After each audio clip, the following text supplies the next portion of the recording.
ओम नमः शिवाय। आप सभी पर भगवान भोलेनाथ की कृपा सदैव बनी रहे। पिछले अध्याय में हमने श्रवण, कीर्तन और मनन इन तीनों साधनों के महत्व को जाना। आज के अध्याय में हम भगवान शिव के लिंग एवं मूर्ति पूजा के रहस्य के बारे में जानेंगे। कृपया कथा का रसपान करने के लिए वीडियो के अंत तक बने रहिएगा। सूत जी कहते हैं, शौनक, जो श्रवण, कीर्तन और मनन इन तीनों साधनों के अनुष्ठान में समर्थ न हो, वह भगवान शंकर के लिंग एवं मूर्ति की स्थापना करके नित्य उसकी पूजा करे तो संसार सागर से पार हो सकता है। वंचना अथवा छल न करते हुए अपनी शक्ति के अनुसार धनराशि ले जाएं और उसे शिवलिंग अथवा शिव मूर्ति की सेवा के लिए अर्पित कर दें। साथ ही निरंतर उस लिंग एवं मूर्ति की पूजा भी करें। उसके लिए भक्ति भाव से मंडप, गोपुर, तीर्थ, मठ एवं क्षेत्र की स्थापना करें तथा उत्सव रचाएं। वस्त्र, गंध, पुष्प, धूप, दीप तथा पूजक और शाक आदि व्यंजनों से युक्त भांति भांति के भक्ष्य भोजन अन्न नैवेद्य के रूप में समर्पित करें। छत्र, ध्वजा, व्यंजन, चामर तथा अन्य राजोपचार की भांति सब सामान भगवान शिव के लिंग एवं मूर्ति को चढ़ाएं। प्रदक्षिणा, नमस्कार तथा यथाशक्ति जप करें। आवाहन से लेकर विसर्जन तक सारा कार्य प्रतिदिन भक्ति भाव से संपन्न करें। इस प्रकार शिवलिंग अथवा शिव मूर्ति में भगवान शंकर की पूजा करने वाला पुरुष श्रवण आदि साधनों का अनुष्ठान ना करे तो भी भगवान शिव की प्रसन्नता सिद्धि प्राप्त कर लेता है। पहले के बहुत से महात्मा लिंग तथा शिव मूर्ति की पूजा करने मात्र से भव बंधन से मुक्त हो चुके हैं। ऋषियों ने पूछा, मूर्ति में ही सर्वत्र देवताओं की पूजा होती है, लिंग में नहीं, परंतु भगवान शिव की पूजा सब जगह मूर्ति में और लिंग में भी क्यों की जाती है? सूत जी ने कहा, मुनीश्वरों, तुम्हारा यह प्रश्न तो बड़ा ही पवित्र और अत्यंत अद्भुत है। इस विषय में महादेव जी ही वक्ता हो सकते हैं। दूसरा कोई पुरुष कभी और कहीं भी इसका प्रतिपादन नहीं कर सकता। इस प्रश्न के समाधान के लिए भगवान शिव ने जो जो कुछ कहा है और उसे मैंने गुरु जी के मुख से जिस प्रकार सुना है उसी तरह क्रमशः वर्णन करूंगा। एकमात्र भगवान शिव ही ब्रह्म रूप होने के कारण निष्कल अर्थात निराकार कहे गए हैं। रूपवान होने के कारण उन्हें सकल भी कहा गया है, इसलिए वे सकल और निष्कल दोनों हैं। शिव के निष्कल अर्थात निराकार होने के कारण ही उनकी पूजा का आधारभूत लिंग भी निराकार ही प्राप्त हुआ है, अर्थात शिवलिंग शिव के निराकार स्वरूप का प्रतीक है। इसी तरह शिव के सकल या साकार होने के कारण उनकी पूजा का आधारभूत विग्रह साकार प्राप्त होता है, अर्थात शिव का साकार विग्रह उनके साकार स्वरूप का प्रतीक होता है। सकल और अकल समस्त अंग आकार सहित निराकार रूप होने से ही वे ब्रह्म शब्द से कहे जाने वाले परमात्मा हैं। वही कारण है कि सब लोग लिंग अर्थात निराकार और मूर्ति अर्थात साकार दोनों में ही सदा भगवान शिव की पूजा करते हैं। शिव से भिन्न जो दूसरे देवता हैं वे साक्षात ब्रह्म नहीं हैं, इसलिए कहीं भी उनके लिए निराकार लिंग नहीं उपलब्ध होता। पूर्व काल में बुद्धिमान ब्रह्मपुत्र सनत कुमार मुनि ने मंदराचल में नंदिकेश्वर से इसी प्रकार का प्रश्न किया था। सनत कुमार बोले, भगवान, शिव से भिन्न जो देवता हैं उन सब की पूजा के लिए सर्वत्र प्रायः मूर्ति मात्र ही अधिक संख्या में देखा और सुना जाता है। केवल भगवान शिव की ही पूजा में लिंग और मूर्ति दोनों का उपयोग देखने में आता है। अतः कल्याणमय नंदिकेश्वर इस विषय में जो तत्व की बात हो उसे इस प्रकार बताइए जिससे अच्छी तरह समझ में आ जाए। नंदिकेश्वर ने कहा, निष्पाप ब्रह्म कुमार, आपके इस प्रश्न का हम जैसे लोगों के द्वारा कोई उत्तर नहीं दिया जा सकता, क्योंकि यह गोपनीय विषय है और लिंग साक्षात ब्रह्म का प्रतीक है। तथापि आप शिव भक्त हैं, इसलिए इस विषय में भगवान शिव ने जो कुछ बताया है उसे ही आपके समक्ष कहता हूँ। भगवान शिव ब्रह्म स्वरूप और निराकार हैं, इसलिए उन्हीं की पूजा में निष्कल लिंग का उपयोग होता है। संपूर्ण वेदों का यही मत है।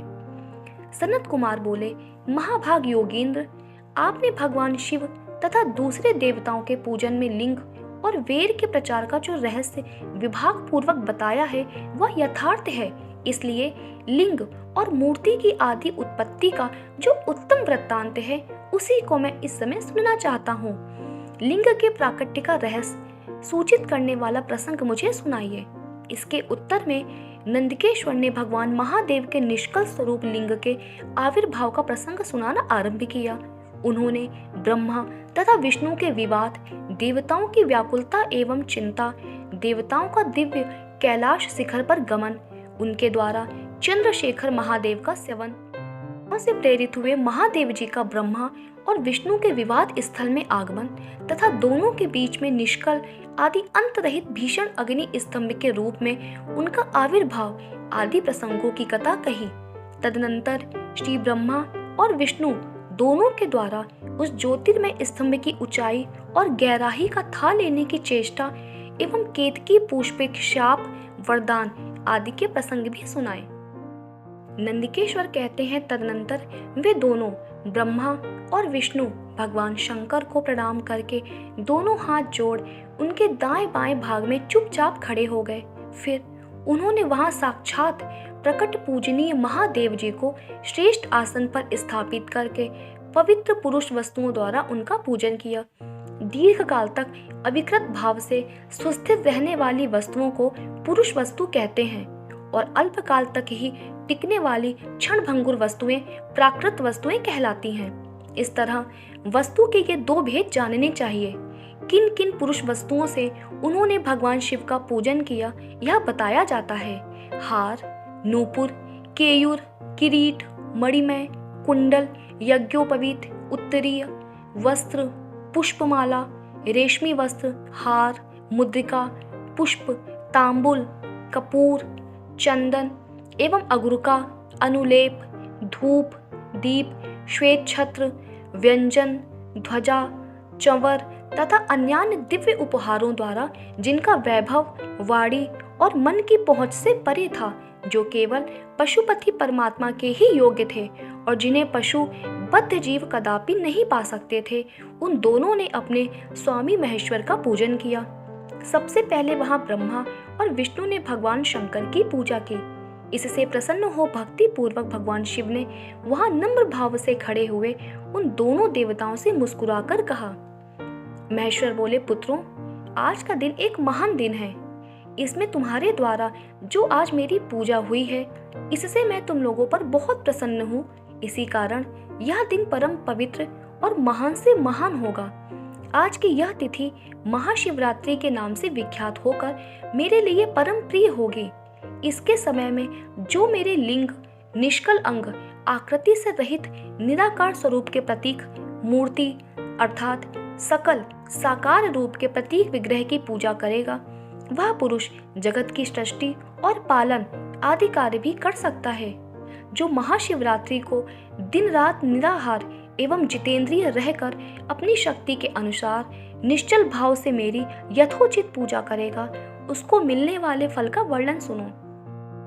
1 वर्ष तक निरंतर मेरी पूजा करने पर जो फल मिलता है, वह सारा केवल महाशिवरात्रि को मेरा पूजन करने से मनुष्य तत्काल प्राप्त कर लेता है।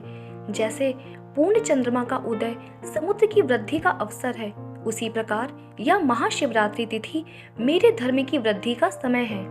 इस तिथि में मेरी स्थापना आदि का मंगलमय उत्सव होना चाहिए। पहले मैं जब ज्योतिर्मय स्तंभ रूप से प्रकट हुआ था, वह समय मार्गशीर्ष मास में आद्रा नक्षत्र से युक्त पूर्णमासी यह प्रतिपदा है। जो पुरुष मार्गशीर्ष मास में आद्रा नक्षत्र होने पर पार्वती सहित मेरा दर्शन करता है अथवा मेरी मूर्ति या लिंग की ही झांकी करता है, वह मेरे लिए कार्तिकेय से भी अधिक प्रिय है। उस शुभ दिन को मेरे दर्शन मात्र से पूरा फल प्राप्त होता है। यदि दर्शन के साथ साथ मेरा पूजन भी किया जाए तो इतना अधिक फल प्राप्त होता है कि उसका वाणी द्वारा वर्णन नहीं हो सकता। वहां पर मैं लिंग रूप से प्रकट होकर बहुत बड़ा हो गया था, अतः उस लिंग के कारण यह भूतल लिंग स्थान के नाम से प्रसिद्ध हुआ।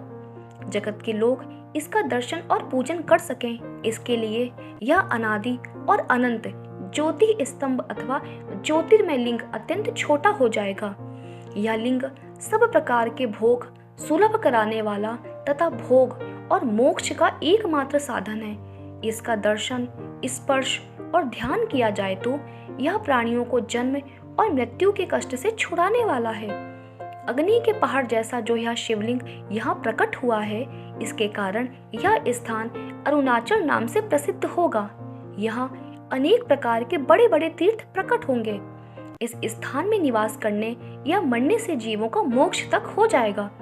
मेरे दो रूप हैं, सकल और निष्कल। दूसरे किसी के ऐसे रूप नहीं हैं।